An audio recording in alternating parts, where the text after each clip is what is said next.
আজ আমি রান্না করছি একটি authentic lost and rare Bengali মাছের রেসিপি। ঘরোয়া সাধারণ সামান্য কিছু ইনগ্রেডিয়েন্টস দিয়ে মাছটা আমি রান্না করছি। আপনারা এই মাছটা এভাবে কোনোদিন রান্না করেছেন কি না বা করলে কিভাবে করেছেন তা আমাকে অবশ্যই কমেন্ট বক্সে জানাবেন। আর একদিন এভাবে রান্না করে সে আমাকে জানাতে ভুলবেন না, কিন্তু অবশ্যই আমাকে কমেন্ট করে জানাবেন। হ্যালো ভিউয়ার্স, আশা করি আপনারা সকলেই ভালো আছেন। আজকে আমি একটা মাছের রেসিপি আপনাদের সাথে শেয়ার করব।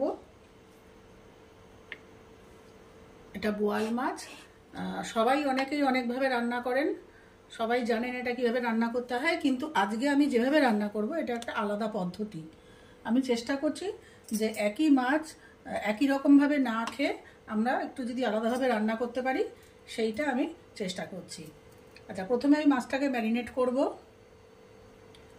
দিয়ে দিচ্ছি 2 চামচ পেঁয়াজ বাটা। আচ্ছা, 2 চামচ না, ছোটো চামচ যেহেতু দিয়ে দিলাম 3 চামচ পেঁয়াজ বাটা, 1 চামচ রসুন বাটা, 1 চামচ কাঁচা লঙ্কা বাটা, 1 চামচ জিরে বাটা, শুধু জিরে বাটা, এর মধ্যে আর কিন্তু কিছু নেই। আচ্ছা, এবারে দেব 1 চামচ সর্ষে পাউডার গুঁড়ো। আপনারা এটাকে বাটাও দিতে পারেন, সর্ষে বাটাও দিতে পারেন, কোনো অসুবিধা নেই। দিয়ে দেবো পরিমাণ মতো স্বাদ অনুযায়ী লবণ।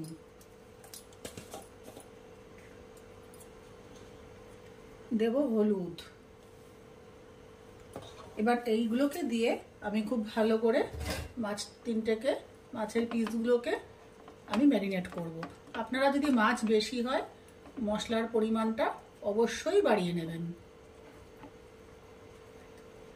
এখানে আপনারা একটু লেবুর রসও ব্যবহার করতে পারেন। আমি এখানে দেইনি লেবুর রস, যেহেতু লাগবে না, তবু কেউ যদি মনে করেন যে না একটু কাঁচা গন্ধ থেকে যাবে বা কিছু, একটু লেবুর রস আগের থেকে দিয়ে রাখতে পারেন। এটাকে আমি 5 মিনিট ম্যারিনেট করে রেখে দেবো। মিনিট 2 পর আমি মশলা মাখিয়ে রাখার পর আমি একটা লেবুর টুকরো নিয়েছি। আমি এই লেবুটাকে রসটাকে দিয়ে আবার ম্যারিনেট করে রাখবো কিছুক্ষণ। পরের প্রসেস স্টেপ শুরু করতে করতে আমার লেবুটা দিয়ে আরও কিছুক্ষণ ম্যারিনেট থাকা হয়ে যাবে। এবারে আমি একটা প্যান নিয়েছি, দেব সামান্য সর্ষের তেল, 1/2 চামচ মতন সর্ষের তেল একটু দিয়ে দিলাম। আপনারা যদি মনে করেন সর্ষের তেল ব্রাশ করবেন, করতে পারেন। এরপরে আমি দিয়ে দেবো একটা কলা পাতা। এটা কিন্তু আমি আগের থেকে পুরাইনি বা আগের থেকে আমি ভাপিয়ে গরম জলে ভাপিয়ে রাখিনি, এটা নর্মালি দিয়ে দিলাম। আচ্ছা, এরপরে আমি মশলা মাখানো মাছগুলো এখানে দিয়ে দেবো।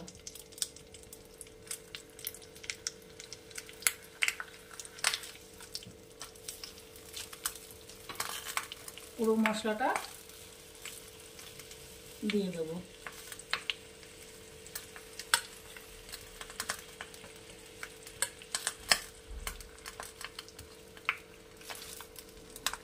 ব্যাস, এরপরে আমি দিয়ে দেবো উপর দিয়ে সর্ষের তেল, 2-3 চামচ একটু সর্ষের তেল দিয়ে দেবো।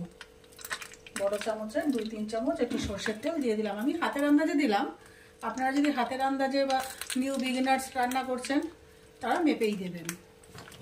আচ্ছা, এবার আমি আরেকটা এরকম কলা পাতা নিয়েছি, নিয়ে ঢেকে দেবো। ঢেকে কি করব,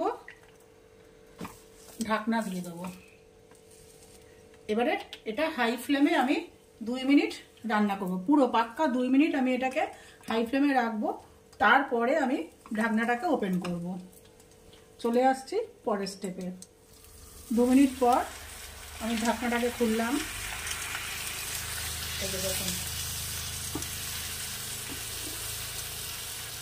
পাতাটা কিন্তু ফেলবেন না, উপরের পাতাটা লাগবে আবার পরে। আমি মাছটাকে হালকা হাতে উল্টে দেবো। নিশ্চয়ই দেখে বুঝতে পারছেন মাছটা অনেকটা অংশে হয়ে গেছে এই পিসটা।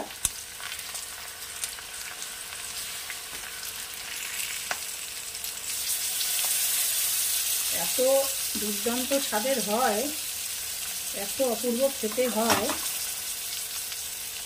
আপনারা একদিন এটা বানিয়ে বাড়ির লোকদের খাইয়ে দেখাবেন, ছুটি থাকার দিনে বানাবেন, তেল বাউন্ড হয়ে যাবে সবাই খেয়ে।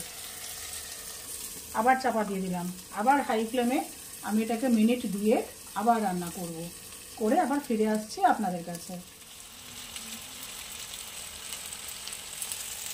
কিছুক্ষণ পর আমি ঢাকনাটা তুললাম, এই যে দেখুন পুরো পোড়া সরি, আস্তে করে আমি মাছটাকে উল্টে দেবো, খুব সাবধান। এই দেখুন একদম পারফেক্ট রান্না হয়েছে। যারা একদম নতুন করবেন, বুঝতে পারছেন না, তারা কিন্তু মাঝে মাঝে পাতাটা খুলে দেখবেন। ব্যাস, এইবারে আমি এখানে দিয়ে দেবো আরেকটু সর্ষের তেল।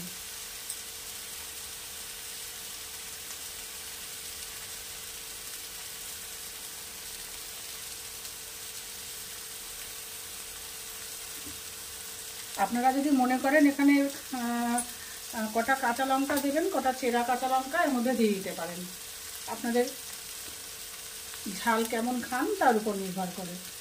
আমার তৈরি পাতায় পোড়া বোয়াল মাছ। ফিরে আসছি প্লেটিং করে।